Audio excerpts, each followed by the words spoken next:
முக்கிய செய்திகள். வெள்ளக்காடாக காட்சியளிக்கும் கன்னியாகுமரி மாவட்டம். தொடர்ந்து பெய்யும் மழையால் மீட்பு பணிகளில் தொய்வு. மலையடிவார வீட்டில் உருண்டு விழுந்த ராட்சத பாறை. 9 மணி நேர போராட்டத்துக்கு பின் உயிரிழந்த இளம்பெண். தரமற்று சரிந்த தளவானூர் தடுப்பணை வெடிவைத்து தகர்ப்பு.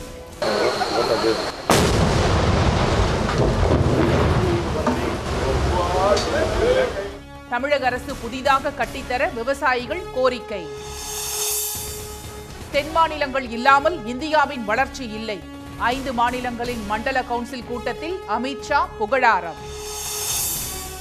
மழை பாதித்த பகுதிகளில் வீடுகளுக்கே சென்று மருத்துவம். சென்னையில் இன்று தொடங்கும் என அமைச்சர் தகவல்.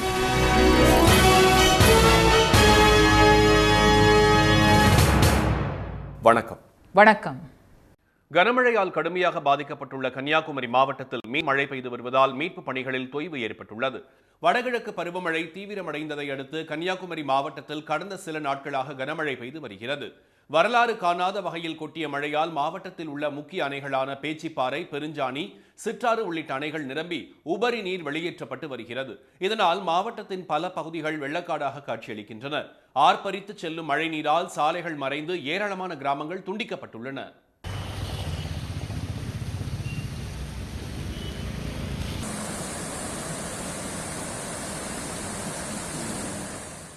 சுசீந்திரம் தானுமாலையன் சுவாமி கோயில் நுழைவு வாயில், பள்ளிகள் உள்பட பல இடங்களை மழை நீர் சூழ்ந்துள்ளதால் மக்களின் இயல்பு வாழ்க்கை பெரிதும் பாதிக்கப்பட்டுள்ளது. நாகர்கோவில், கோதை கிராமம் பகுதிகளில் மாணவர்களின் புத்தகங்கள், உணவுப் பொருட்கள், உடைமைகள் உள்ளிட்டவை மழை வெள்ளத்தில் அடித்துச் செல்லப்பட்டதால் அப்பகுதி மக்கள் கடுமையாக பாதிக்கப்பட்டுள்ளனர். எங்கள் வீடுகளுக்குள்ள எல்லா ஜாமான்களிலும் அரிசி முதற்கொண்டு எல்லாம் நாங்கள் பரிமாறுத ஆகாரங்கள், சாப்பாடுகள் எல்லாமே தண்ணி ஆயிடுச்சு. எங்களுக்கு தங்க இடம் இல்லை, எங்கே எதுவுமே இல்லை. நாங்கள் கடந்த 4 நாட்களாக நாங்கள் ரொம்ப கஷ்டப்பட்டுக்கிட்டு இருக்கோம். திங்கள் சந்தை, குளச்சல் உள்ளிட்ட பகுதிகளில் குடியிருப்புகளில் மழை வெள்ளம் சூழ்ந்துள்ளதால் வயதானவர்கள், குழந்தைகள் உள்ளிட்டோர் வெளியே வர முடியாமல் வீடுகளிலேயே முடங்கியுள்ளனர். அத்தியாவசிய தேவைக்கு கூட அப்பகுதி மக்கள் இடுப்பளவு தண்ணீரில் வரும் நிலை ஏற்பட்டுள்ளது. பல இடங்களில் மழை நீரோடு கழிவு நீரும் கலந்துள்ளதால் தொற்றுநோய் பரவும் அபாயம் ஏற்பட்டுள்ளது. திருவட்டாறு பகுதியில் ஆறுகளில் இருந்து வெளியேறும் காட்டாற்று வெள்ளத்தில் சிக்கி பல இடங்களில் சாலைகள் அடித்துச் செல்லப்பட்டன. கால்வாய்களும் உடைந்துள்ளதால் குடியிருப்பு பகுதிகளை வெள்ள நீர் சூழ்ந்துள்ளது. இதனிடையே குமரி மாவட்டத்தில் மீட்பு பணிகளை ஆய்வு செய்த தமிழக காவல்துறை டிஜிபி திரு சைலேந்திர பாபு போர்க்கால அடிப்படையில் மீட்பு பணிகள் நடைபெற்று வருவதாக கூறினார். 46 டீம்ஸ் இங்கே அணிகள் இங்கே ஒர்க் பண்ணுது. 42 போட்டு நம்மகிட்ட இருக்குது. இது வரைக்கும் கிட்டத்தட்ட 10,000 பேர் அவங்கள ரெஸ்கியூ பண்ணி அதில் 3,000 பேர் முகாமில் தங்க வைக்கப்பட்டிருக்கிறாங்க. இவங்க ஸ்டேட் டிசாஸ்டர் ரிலீஃப் மாநில பேரிடர் மீட்பு குழுக்கள் இதில் அடங்கும். கனமழை மற்றும் வெள்ளம் காரணமாக கன்னியாகுமரி நாகர்கோவில் இடையேயான இருப்பு பாதையில் ரயில் சேவை பாதிக்கப்பட்டுள்ளது. நாகர்கோவில் திருவனந்தபுரம், கொல்லம் திருவனந்தபுரம் ரயில்கள் இன்றும் நாளையும் ரத்து செய்யப்பட்டுள்ளன. இதனிடையே திங்கள் சந்தை, திருப்பதி சாரம், தாழாக்குடி, தக்கலை, குளச்சல் உள்ளிட்ட இடங்களில் மீண்டும் மழை பெய்து வருவதால் வெள்ள நீரை அகற்றும் பணிகளில் தொய்வு ஏற்பட்டுள்ளது. கனமழை எச்சரிக்கை காரணமாக மாவட்டத்தில் உள்ள பள்ளி, கல்லூரிகளுக்கு இன்று விடுமுறை அறிவிக்கப்பட்டுள்ளது. இந்நிலையில் மழை வெள்ளத்தால் பாதிக்கப்பட்ட கன்னியாகுமரி மாவட்டத்தில் முதலமைச்சர் திரு மு க ஸ்டாலின் இன்று நேரில் ஆய்வு செய்கிறார். தமிழகத்தில் பரவலாக மழை பெய்து வரும் நிலையில் வெள்ளம் மற்றும் இடிபாடுகளில் சிக்கியவர்களை மீட்கும் பணிகள் தீவிரமடைந்துள்ளன. அண்மையில் வங்கக்கடலில் உருவான காற்றழுத்த தாழ்வு மண்டலம் காரணமாக சென்னை, காஞ்சிபுரம் மற்றும் டெல்டா மாவட்டங்களில் மழை கொட்டியது. இதனால் ஆறுகள், ஏரிகள் நிரம்பி பல இடங்களில் வெள்ளப்பெருக்கு ஏற்பட்டுள்ளது. அரக்கோணம் அருகே பாலாற்றில் குளிக்கச் சென்ற ஓச்சேரி கிராமத்தைச் சேர்ந்த இளைஞர்கள் 7 பேர் வெள்ளத்தில் சிக்கினர். பாறையை பிடித்தபடி தப்பிய அவர்களை தீயணைப்பு வீரர்கள் மற்றும் பேரிடர் மீட்பு குழுவினர் 4 மணி நேர போராட்டத்திற்கு பின் மீட்டனர். அங்கே தான் குளிச்சுட்டு இருந்தோம். போக அதிகமாகிடுச்சு தண்ணீர். பசங்களால் வர முடியல வெளியே. அதெல்லாம் அப்படியே வந்தோம். அப்படியே கல் இருந்தது. அப்படியே அதை பிடிச்சி அப்படியே ஒன்று ஆகிட்டோம் இந்த இடத்துல. கடலூர் அருகே முள்ளிகிராம்பட்டு பகுதியில் தென்பெண்ணை ஆற்றில் விளையாடிக் கொண்டிருந்த லோகேஸ்வரன், மாதவன், மாளவிகா ஆகியோர் தண்ணீரில் அடித்துச் செல்லப்பட்டனர். தகவல் அறிந்து வந்த தீயணைப்பு படையினர் பல மணி நேர போராட்டத்திற்கு பின் லோகேஸ்வரன், மாளவிகா ஆகியோரை சடலமாக மீட்டனர். இரவிலும் தேடுதல் வேட்டையில் ஈடுபட்டவர்கள் மாதவனின் உடல் கிடைக்காததால் மீட்பு பணியை கைவிட்டனர். திருத்தணி அருகே ஆற்காடு குப்பத்தில் கால்நடைகளை மேய்க்கச் சென்றபோது கொசஸ்தலை ஆற்றில் சிக்கிய முதியவர் பத்திரமாக மீட்கப்பட்டார்.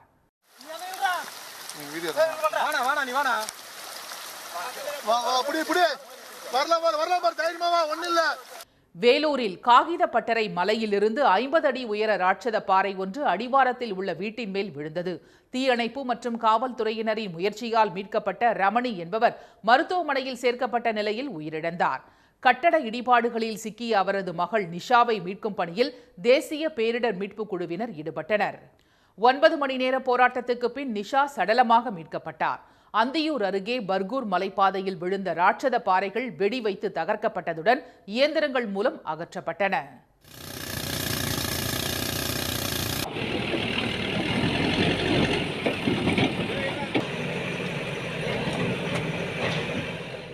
பாறைகள் அகற்றப்பட்டதை அடுத்து 14 மணி நேரத்துக்கு பின்னர் பர்கூர் மலைப்பாதையில் போக்குவரத்து சீரானது.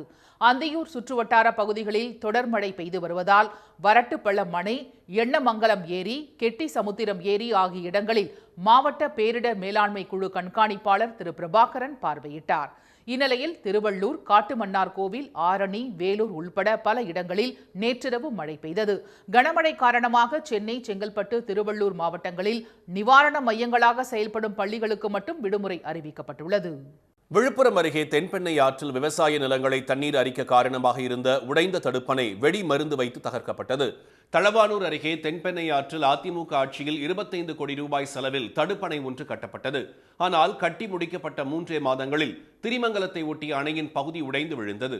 இந்நிலையில் கடந்த சில நாட்களாக பெய்த மழை காரணமாக ஆற்றில் நீர்வரத்து அதிகமாக இருந்ததால் தளவானூர் பகுதியில் இருந்த அணையின் மற்றொரு பகுதி உடைந்து விழுந்தது. இதனால் ஆற்றில் வெள்ளப்பெருக்கு ஏற்பட்டு கரை உடைந்தது. விவசாய நிலங்களுக்குள் தண்ணீர் புகுந்தது. இதைத் தொடர்ந்து அந்த தடுப்பணையை வெடிமருந்து வைத்து தகர்க்க மாவட்ட நிர்வாகமும் பொதுப்பணித்துறையும் முடிவு செய்தன. இதையடுத்து உளுந்தூர்பேட்டை மற்றும் வானூர் பகுதிகளில் இருந்து 10க்கும் மேற்பட்ட வெடிமருந்து வைக்கும் தொழிலாளர்கள் வரவழைக்கப்பட்டு 100க்கும் மேற்பட்ட ஜெலட்டின் மற்றும் டெட்டனேட்டர் மருந்துகள் வைக்கப்பட்டன. மாவட்ட ஆட்சியர் திரு மோகன், காவல்துறை கண்காணிப்பாளர் திரு ஸ்ரீநாதா ஆகியோர் அங்கேயே முகாமிட்ட நிலையில் மாலை 5:30 மணி அளவில் வெடிமருந்து வைக்கும் பணிகள் முடிவடைந்தன. இதைத் தொடர்ந்து ஆற்று நடுவே உடைந்து கிடந்த தடுப்பணை வெடி வைத்து தகர்க்கப்பட்டது.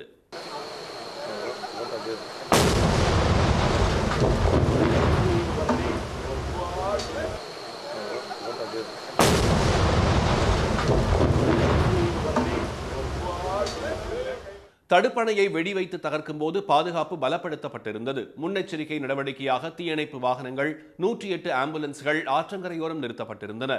தடுப்பணை உடைந்ததால் பாய்ந்த ஆற்று நீரின் வேகத்தில் வயல்களின் கரைகள் அரிக்கப்பட்டதோடு அருகில் இருந்த பள்ளிக்கூடமும் பாதிக்கப்படும் நிலை இருந்ததாக கூறிய கிராம மக்கள், விவசாயிகளுக்கு உதவும் விதமாக தரமான புதிய தடுப்பணையை தமிழக அரசு விரைவில் கட்டித்தர வேண்டும் என கோரிக்கை விடுத்தனர். அது உடஞ்சி 10 நாளைக்கு மேலே ஆயிடுச்சு. தண்ணி நேரடியாக போனால் தான் அந்த கரை அருகத்து நிற்கும். அந்த ஸ்கூல் உனக்கு வந்து பாதிப்பில்லாத இருக்கணும். இல்லைன்னா பசங்க ஸ்கூலோட பாதிப்பு ஏற்படுறோம், பசங்க பாதிப்பேற்றோம். ஊர்லேயும் தனி கண்டிஷன் இருக்குங்க. கட்டியே 2 வருஷம் தான் ஆச்சுங்க. அந்த ஆட்சியில் 25 கோடியே 30 லட்சம் ரூபா அதோடைய மதிப்பீடு. ஆனால் கட்டி ஒரு 2 ஆண்டுலேயே ஒரு ஆண்டு அந்த பக்கம் உடஞ்சிது, இந்த ஆண்டு இந்த பக்கம் உடஞ்சிது. இதுக்கப்புறமா அது தரமாக கட்டி 50 வில்லேஜ் விவசாயிங்க பயனடைத்துக்கு அதை வழி செய்யும் தரப்பட்டு அரசாங்கத்தை நாங்கள் வேண்டி கேட்டுக்கிறோம். தென்பெண்ணை ஆற்று நடுவே சாய்ந்து கிடந்த அணை வெடிமருந்து வைத்து தகர்க்கப்பட்ட போதும் பல இடங்களில் விரிசல் மட்டுமே ஏற்பட்டிருந்ததால் தொழில்நுட்ப ரீதியாக அடுத்து மேற்கொள்ள வேண்டிய நடவடிக்கைகள் குறித்து மாவட்ட ஆட்சியர் திரு மோகன் பொதுப்பணித்துறை அதிகாரிகளுடன் ஆலோசனை நடத்தினார். இதையடுத்து உடைந்து கிடக்கும் தடுப்பணையை இன்று மீண்டும் வெடி மருந்து வைத்து தகர்க்க முடிவு செய்யப்பட்டுள்ளது. தென் மாநிலங்களின் பங்களிப்பு இல்லாமல் நாட்டின் வளர்ச்சியை நினைத்துக்கூட பார்க்க முடியாது என்று மத்திய உள்துறை அமைச்சர் திரு அமித்ஷா தெரிவித்துள்ளார். திருப்பதியில் தென்மண்டல கவுன்சில் கூட்டம் அவரது தலைமையில் நேற்று நடைபெற்றது.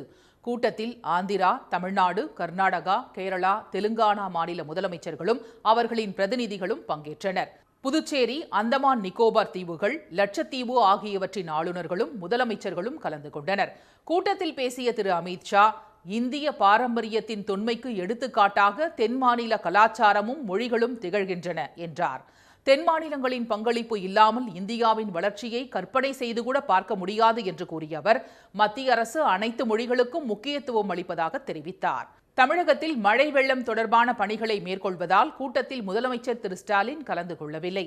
அவர் எழுதிய கடிதத்தை தமிழகம் சார்பில் கலந்து கொண்ட அமைச்சர் திரு பொன்முடி கூட்டத்தில் வாசித்தார். அதில் தமிழ்நாட்டின் சமூக நீதி கட்டமைப்பு, பொருளாதார முன்னேற்றம் குறித்து விரிவாக விவரித்துள்ள முதலமைச்சர், நதிநீர் பிரச்சினைகளில் அண்டை மாநிலங்களுடன் சுமூக உறவை பேணுவதற்கு தமிழகம் அக்கறை காட்டுவதை சுட்டிக்காட்டினார். தென் மாநிலங்களிடையே கலாச்சாரம், உணவு முறை, பருவநிலை என பல பொதுவான அம்சங்கள் இருக்கும் நிலையில் நியாயமான முறையில் அனைத்தும் நடைபெற்றால் ஒற்றுமை நிலவும் என்று கூறியுள்ள திரு ஸ்டாலின், தேவையற்ற வழக்குகளும் அவசியமற்ற முரண்களும் பகைமையை வளர்ப்பதோடு முன்னேற்றத்திற்கு தடையாக இருப்பதையும் தென் மாநிலங்கள் உணர்ந்து கைகோர்த்து செயல்பட வேண்டும் என்று வலியுறுத்தினார்.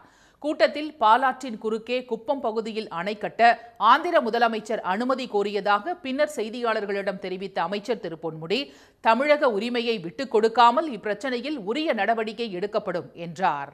மற்ற மாநிலங்களோடு பேசி தீர்த்து கொள்ள வேண்டிய நதி பிரச்சனைகளை எல்லாம் பேசியே தீர்த்து கொள்வோம் என்று முடிவெடுத்திருக்கிறோம். இங்கே ஆந்திராவை பொறுத்தவரையில் குப்பம் பகுதியிலே ஒரு அணை கட்ட வேண்டும் என்று கேட்டார்கள்.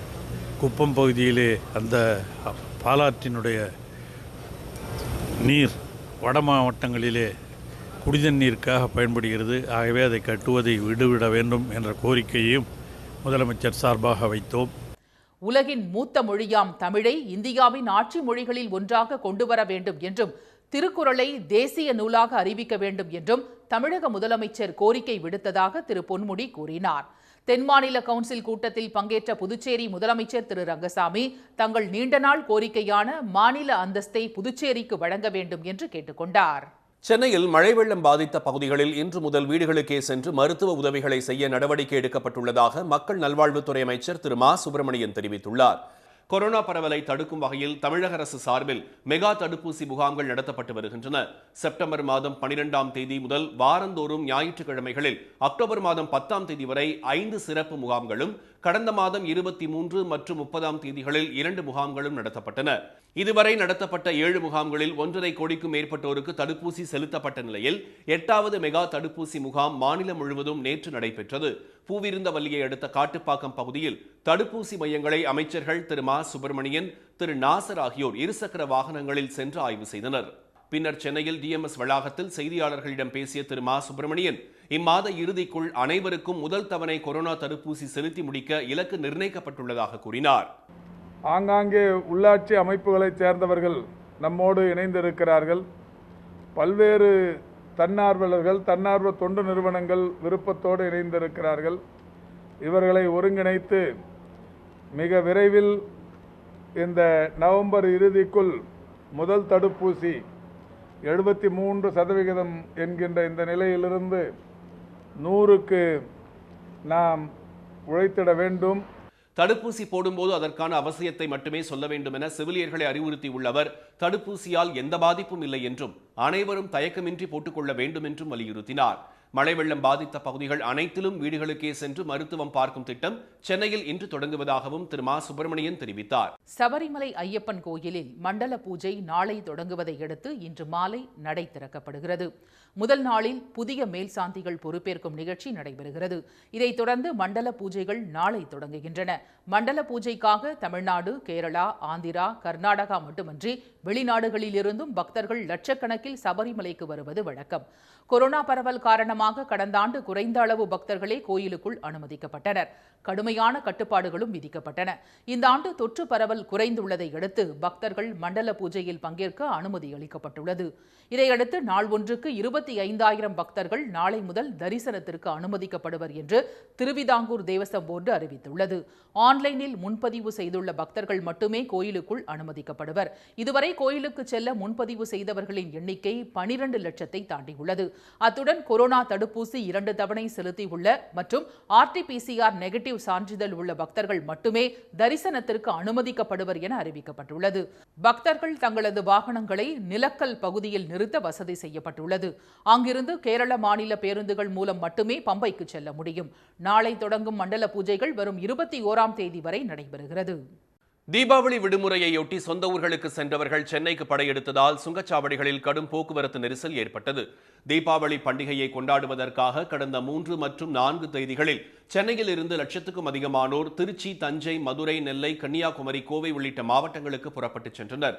கடந்த 7ஆம் தேதி வரை விடுமுறை விடப்பட்டிருந்த நிலையில் கடந்த வாரம் வெளுத்து வாங்கிய தொடர் மழை காரணமாக சென்னை நகரமே வெள்ளத்தில் தத்தளித்ததால் வெளியூர் சென்றவர்கள் 12ஆம் தேதி வரை சென்னைக்கு திரும்ப வேண்டாம் என்று தமிழக அரசு அறிவுறுத்தியது.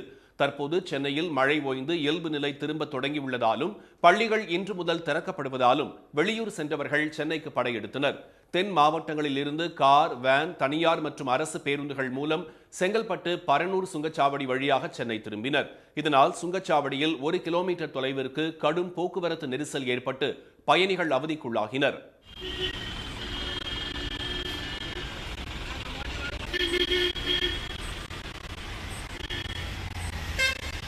இதைத் தொடர்ந்து தாம்பரம் அடுத்த வண்டலூர், பெருங்களத்தூர் பகுதியிலும் வாகன நெரிசல் ஏற்பட்டது.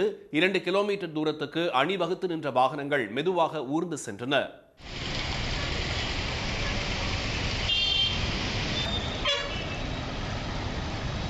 பெருங்களத்தூரில் சுழல் ரயில்வே மேம்பாலம் கட்டும் பணிகள் காரணமாக சாலை குறுகலாக இருந்ததால் வாகனங்கள் விரைவாக செல்ல முடியாத நிலை ஏற்பட்டது.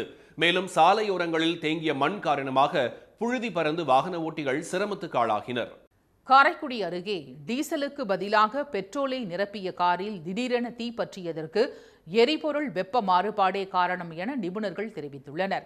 தேவக்கோட்டை உஞ்சனை புதூரில் எரிபொருள் நிரப்ப வந்த காருக்கு ஊழியர் ஒருவர் டீசலுக்கு பதில் தவறுதலாக பெட்ரோல் நிரப்பியுள்ளார்.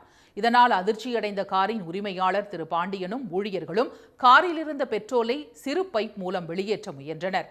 அப்போது திடீரென கார் தீப்பற்றி எரிந்ததால் ஊழியர்கள் அலறி அடித்துக் கொண்டு ஓட்டம் பிடித்தனர். இதில் கார் முற்றிலும் எரிந்து நாசமானது.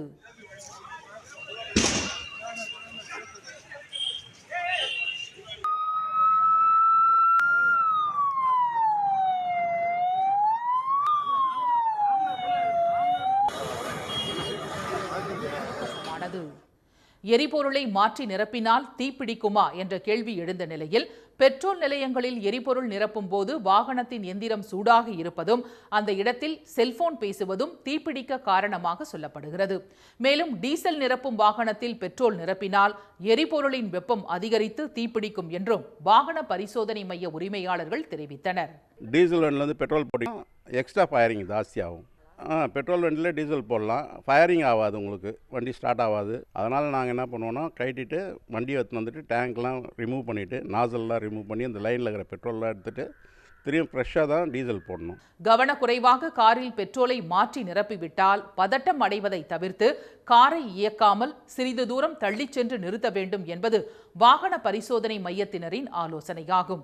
பின்னர் அதற்கென உள்ள பணியாளர்களை அழைத்து உரிய வழிமுறையின்படி எரிபொருளை வெளியே எடுப்பதே பாதுகாப்பானது என்று அவர்கள் தெரிவித்தனர். மக்கள் மீது கொள்ளும் அக்கறையை விட எந்த சக்தியும் பெரிதல்ல என்று கவிஞர் வைரமுத்து தெரிவித்துள்ளார். சென்னை பாரிமுனையில் உள்ள ராஜா அண்ணாமலை மன்றத்தில் வெற்றி தமிழர் பேரவை சார்பில் மழை வெள்ளத்தால் பாதிக்கப்பட்ட மக்களுக்கு அமைச்சர் திரு சேகர் பாபு, மத்திய சென்னை தொகுதி எம்பி திரு தயாநிதி மாறன், கவிஞர் வைரமுத்து ஆகியோர் நிவாரணப் பொருட்களை வழங்கினர். பின்னர் செய்தியாளர்களிடம் பேசிய திரு வைரமுத்து, தலைவன் எவ்வழியோ அமைச்சர்களும் அதிகாரிகளும் அவ்வழியிலேயே நடப்பதாக தெரிவித்தார். முதலமைச்சர் திரு ஸ்டாலின் மேற்கொண்ட நடவடிக்கைகளால் வெள்ளம் தானே வடிந்துவிட்டது என்றார் அவர். தமிழ்நாட்டு மக்களின் துயரத்தை துடைப்பதற்கு அதிகாரம் முக்கியமல்ல, அரசு எந்திரம் முக்கியமல்ல, மக்கள் மீது கொண்ட அக்கறைதான் முக்கியம். அந்த அக்கறையை விட எந்த சக்தியும் பெரியதல்ல. அந்த சமூக அக்கறையோடு தளபதி முதலமைச்சர் மு.க. ஸ்டாலின் செயல்பட்டதனால் வெள்ளம் தானே கொஞ்சம் வடிந்தது. நாங்கள் தடிகொண்டு அடித்ததிலும் கொஞ்சம் வடிந்தது. இதைத் தொடர்ந்து டான்பாஸ்கோ பள்ளியில் அமைச்சர் திரு சேகர் பாபுவும் எம்பி திரு தயாநிதி மாறனும் இணைந்து மழையால் பாதிக்கப்பட்ட மக்களுக்கு நிவாரணப் பொருட்களை வழங்கினர். 1500 பேருக்கு அரிசி உள்ளிட்ட 14 வகையான அத்தியாவசிய பொருட்கள் வழங்கப்பட்டன. தமிழ்நாட்டில் வளிமண்டல மேலடுக்கு சுழற்சி காரணமாக 20 மாவட்டங்களில் கனமழைக்கு வாய்ப்புள்ளதாக சென்னை வானிலை ஆய்வு மையம் எச்சரிக்கை விடுத்துள்ளது. வடகிழக்கு பருவமழை தொடங்கியதிலிருந்து தமிழகம் முழுவதும் பெரும்பாலான மாவட்டங்களில் கனமழை பெய்து வருகிறது. குறைந்த காற்றழுத்த தாழ்வு பகுதியால் கடந்த வாரத்தில் சென்னையில் கனமழை கொட்டி தீர்த்தது. இந்நிலையில் வட உள் தமிழக பகுதிகளில் நிலவும் வளிமண்டல மேலடுக்கு சுழற்சி காரணமாக கன்னியாகுமரி, நீலகிரி, தேனி, திண்டுக்கல், திருப்பூர் ஆகிய மாவட்டங்களில் இடியுடன் கூடிய கன முதல் மிக கனமழை பெய்யக்கூடும் என்று சென்னை வானிலை ஆய்வு மையம் எச்சரித்துள்ளது. காஞ்சிபுரம், விழுப்புரம், செங்கல்பட்டு, திருவண்ணாமலை, கடலூர், அரியலூர், பெரம்பலூர், மயிலாடுதுறை, திருப்பத்தூர், வேலூர், ராணிப்பேட்டை, கோவை, சேலம், ஈரோடு, தருமபுரி ஆகிய மாவட்டங்களிலும் புதுச்சேரி மற்றும் காரைக்காலிலும் இடி மின்னலுடன் கனமழை பெய்ய வாய்ப்புள்ளதாக தெரிவிக்கப்பட்டுள்ளது. வரும் 18ஆம் தேதி வரை தமிழ்நாடு மற்றும் புதுச்சேரி, காரைக்காலில் பெரும்பாலான இடங்களில் மழை பெய்யக்கூடும் என்றும் சென்னை வானிலை மையம் கூறியுள்ளது. சென்னையை பொறுத்தவரை அடுத்த 24 மணி நேரத்தில் ஒரு சில இடங்களில் மழை பெய்ய வாய்ப்புள்ளதாகவும் குறிப்பிடப்பட்டுள்ளது. மீண்டும் முக்கிய செய்திகள். தொடர் மழையால் வெள்ளக்காடாக காட்சியளிக்கும் கன்னியாகுமரி மாவட்டத்தில் முதலமைச்சர் மு க ஸ்டாலின் இன்று ஆய்வு மேற்கொள்கிறார். தரமற்று சரிந்த தளவானூர் தடுப்பணை வெடிவைத்து உடைக்கப்பட்டும் பலனளிக்காததால் மீண்டும் இன்று வெடிவைத்து தகர்க்கப்பட உள்ளது. தென் மாநிலங்கள் இல்லாமல் நாட்டின் வளர்ச்சி இல்லை என்று திருப்பதி மாநாட்டில் உள்துறை அமைச்சர் அமித்ஷா புகழாரம் சூட்டியுள்ளார். இத்துடன் இந்த செய்திகள் நிறைவடைந்தன. மீண்டும் சன் டிவியில் செய்திகள் மாலை 6 மணிக்கு. செய்திகளை உடனுக்குடன் தெரிந்து கொள்ள சன் நியூஸ் தொலைக்காட்சியை பாருங்கள். வணக்கம். வணக்கம்.